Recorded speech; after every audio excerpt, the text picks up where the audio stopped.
Isang mapagpalang araw mga brad. So sa Sabado na nga po, August 19, ang laban ng ating top Filipino prospect at kasalukuyang IVF Pan Pacific Champion at WBA Asia at WBA Oriental Youth Champion, ang pinagmamalaki ng Ifugao na si Wonderboy Carl James Martin. Makakalaban niya dito ang Tanzanian fighter na si Oscar Doggy. Gaganapin na kanilang bakbakan sa Elorde Gym, Sukat, Paranaque.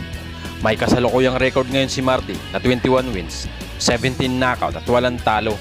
Samantalang ang kanyang makakatunggali naman na si Oscar Doggy ay may record na 11 wins, 4 knockout at may 5 talo.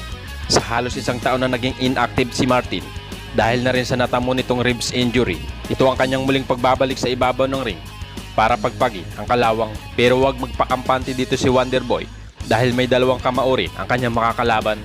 At sa kanilang common event naman ay mapapasabak din ang isa pa nating kababayan na si Pablito, Canada. Makakalaban niya dito ang Malaysian fighter na si Eman Abubakar na may record na 10 wins, 5 knockout at 1 talo. Samantalang ang ating kababayan naman na si Pablito, Canada ay may record na 8 wins, 2 knockout at may 24 losses.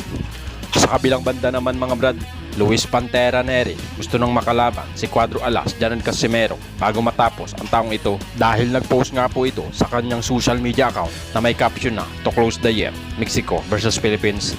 Talagang atat na atat ng makalaban ni Luis Pantera Neri ang angas ng Pinas na si Janel Casimero dahil pag natalo niya ito ay paniguradong siya na ang susunod na makalaban ng halimaw ng Japan na si Naoya Inoue. Dahil kung matatandaan po natin mga brad, ay itong dalawang ito ay gustong makalaban ni Naoya Inoue para sa kanyang title defense kung sakaling matalo niya ang ating kababayan na si Marlon Tapales at maging isang ganap na undisputed sa Super Bantamweight Division. Hanggang dito na lang muna tayo mga brad. Maraming salamat po and God bless.